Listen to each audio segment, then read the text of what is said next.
जिस हॉस्पिटल में आप जाइए उल्टी छुरी से गले काटे जा रहे हैं। दुनिया इतनी जालिम हो चुकी है, पैसा ही असल हो चुका है। पैसा कमाने के लिए लाशों के ऑक्सीजन लगाने के बाद 3 दिन तक उन्हें रख करके पैसा वसूल किया जाता है और 3 दिन के बाद कहा जाता है ये मर चुका है, अपनी लाश ले जाइए। जब फैमिली वाले लेने के लिए आते हैं तो उसी हॉस्पिटल का एक मेंबर आके कहता है लाश बाद में मिलेगी, पहले आपको इसकी टोटल फीस जमा करनी पड़ेगी। इलाज नहीं हो रहे, अब लाशों के सौदे हो रहे हैं। मैं तो अक्सर कहा करता हूं यार, अगर तुम्हें यह लगे कि कोई बंदा मरने वाला है तो उसे हॉस्पिटल न लेके जाना, उसे पाक से बिस्तर पे अपने घर में लेटा देना। कम से कम अगर चैन से जी ना सका तो चैन से मर तो सकता है। लेकिन हम करते क्या है, 2 बातें हमें खा जाती हैं। एक तो ये कि अगर हॉस्पिटल ना लेके गए तो दुनिया क्या कहेगी, दूसरा ये कि ये घर में खांसे का बच्चों को तकलीफ होगी। ये सोच करके हम हॉस्पिटल लेके भागते हैं। और हॉस्पिटल की कंडीशन आप देखिए, जिस बिस्तर पे बंदा लेटा है वो बिस्तर भी ना पाक, जो चादर इसके नीचे बिछी है वो चादर भी ना पाक, जो कपड़ा कॉटन का इसको पहनाया गया है वो कपड़ा भी ना पाक, आईसीयू में रखने के बाद मुंह पे ऑक्सीजन लगा दिया गया। अब कोई भी अपना उसके अंदर नहीं जा सकता। पूरे का पूरा स्टाफ ऐसा है जिसे कलमा तो बड़ी बात है, इस्लाम तक नहीं आता।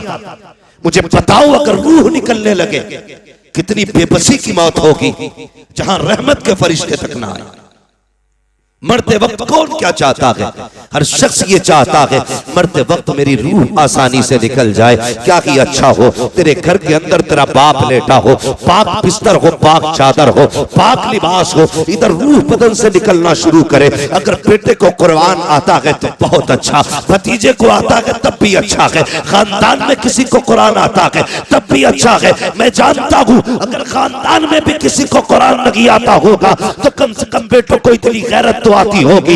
मस्जिद जाकर इमाम को बुला करके लाएंगे, वो आके बाप के सरहाने खड़ा होगा, इधर रूह निकलती होगी वो यासीन पढ़ना शुरू करेगा, इधर रूह निकलती होगी वो सूरह रहमान पढ़ना शुरू करेगा। फिर तेरा बाप बेबसी की मौत नहीं मरेगा बल्कि शान से कहता जाएगा इन्हें जाना इन्हें माना, न रखा गैर से काम, लिल्लाहिल हम्द में दुनिया से मुसलमान। नारे तकबीर, नारे रिसालत, मसलक के आला हजरत फैजाने कुरान मुफ्ती हम्मद रजा साहिब क़िबला। मैं कहता हूं पढ़ो और आगे बढ़ो।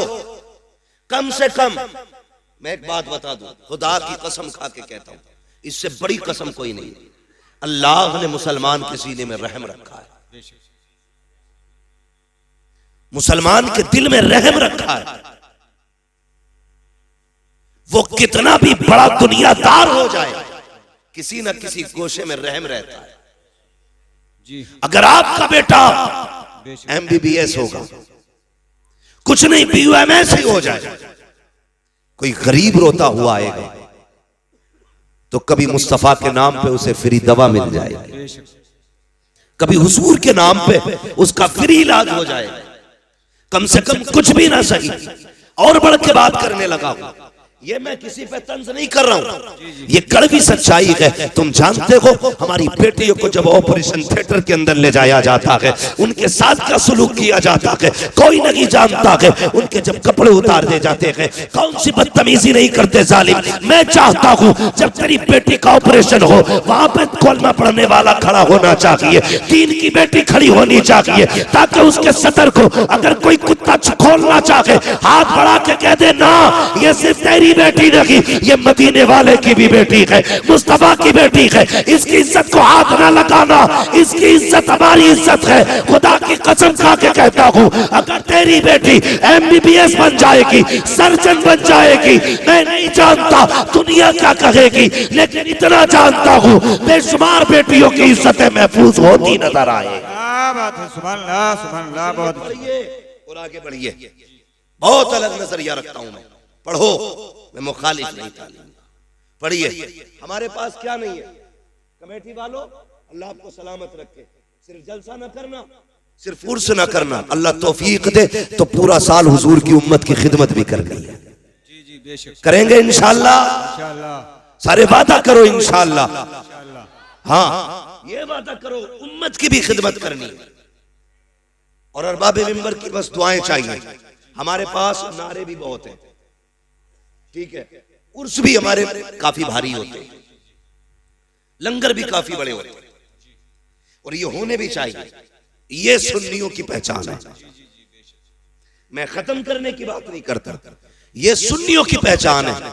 लेकिन मजा तब है, आज मौलवी साहब के नाम का उर्स सजा के बैठे। जी जी बेशक अल्लाह करे कल मौलवी साहब की तरफ से किसी गरीब बेटी का घर भी तुम बसाने के लिए खड़े हो जाओ। जी जी बेशक जिस तरह पूरी कमेटी ने इकट्ठे होकर के खून पसीने की कमाई से उर्स सजाया है, अल्लाह करे किसी गरीब की बेटी के हाथ मेहंदी से इसी मेहनत से सज जाए। बेशक दावे के साथ कहता हूं, भले तू साल भर मजार पे ना आना, दुनिया के किसी भी कोने में तुमने गरीब बेटी के हाथ मेहंदी से सजा के उसका घर आबाद करा दिया, मरने की देर होगी मदीने वाला तेरी कब्र को सजाने खुद आ जाएगा। हमें ये करना पड़ेगा और आगे बढ़ना पड़ेगा। मेरे दोस्तों, कितने पीछे रह गए, खुद सोचो, खुद सोचो। जिसके धर्म की कोई था नहीं वो तो मजबूती से थामे बैठे, जिनके मजहब की एक एक तारीख रकम है, आज वो कितने पीछे। तुम देखोगे किसी भी गैर मुस्लिम को, तुम आज देखो बिना तिलक के नजर नहीं आएगा। जी जी बेशक बहुत गौर से सुनना मेरी बात, बिना तिलक के नजर नहीं आएगा, बिना बालों के नजर नहीं आएगा। आज क्या हुजूर ने हमें टोपी दी थी, किधर गई? कितने लोग लगाते टोपी? सोचो तो सही, कितने लोग टोपियां लगाते? कब? जुमे के दिन टोपी लगती है। किस दिन? बोलो, नाराज हो? जुमे के दिन नाराज नहीं हो तो फिर बोलो, जुमे के दिन लगाते कि नहीं? जी जी जी और कौन से दिन लगती है? ईद के दिन। वैसे तो किसी ना किसी के सर पर रोज लगी रहती है, लेकिन मैं वो बात कर रहा हूं जिसमें ज्यादातर लोग टोपी लगाते हैं। दूसरा कौन सा दिन है? अल्लाह सलामत रखे, भाई कह रहे हैं ईद का दिन।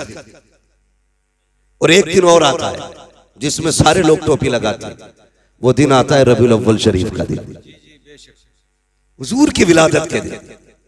सबके सर पे टोपियां होती हैं। और एक दिन और आता है जिसे मुहर्रम की 10 तारीख कहा जाता है, जिसमें अक्सर लोगों के सर पे टोपी होती है। जब सब टोपी लगा लेते हैं तो हुकूमत हिल जाती है। तो मैंने 4 बार टोपी लगाई, हुकूमत हिल गई। अगर 365 दिन टोपी लगा लोगे तो दुनिया हिलती हुई नजर आएगी। जी जी बेशक। लेकिन लोग कहते हैं अरे मौलवी साहब तकरीर करना, लोनी और दुपट्टे ना ओढ़ना। तो मैं सीधी बात कहता हूं, जब से लड़कों ने टोपियां उतार दी, बेटियों ने दुपट्टे उतार दिए। बाप टोपी ओढ़ना शुरू कर दे, बेटियां दुपट्टे ओढ़ना शुरू कर देंगे। आदत डालिए बच्चों के, आदत डालिए। गलत मैसेज मत लेके जाना। मेरी बात का ये मत निकालना मैं किसी को सताने आया था, दिल तोड़ने आया था। मैं बताना चाहता हूं, आज शादियां आप देखिए, शादियों में जाओ तो शरीफ आदमी खड़ा नहीं हो सकता। भाई कितने में किया होटल बुक के? 2 लाख में, 5 लाख में।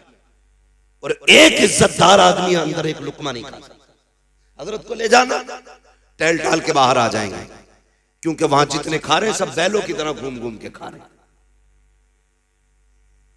नीचे बैठ के खाने वाले को तो पागल समझा जाता है। और अजीब लोगों का सिस्टम है। एक ने तो कारी असगर साहब एक ही प्लेट में बिरयानी भी डाली, कोरमा भी डाला, जर्दा भी डाला, कोल्ड ड्रिंक थी, वो दूसरे हालात में पकड़े पड़ा। अब वो खाए कैसे? हालात देखिए। जी जी बेशक। और प्लेटें वो कई जगह पे फाइबर वाली, वो फटी कपड़ों पे। बारात आफत में बदल गई।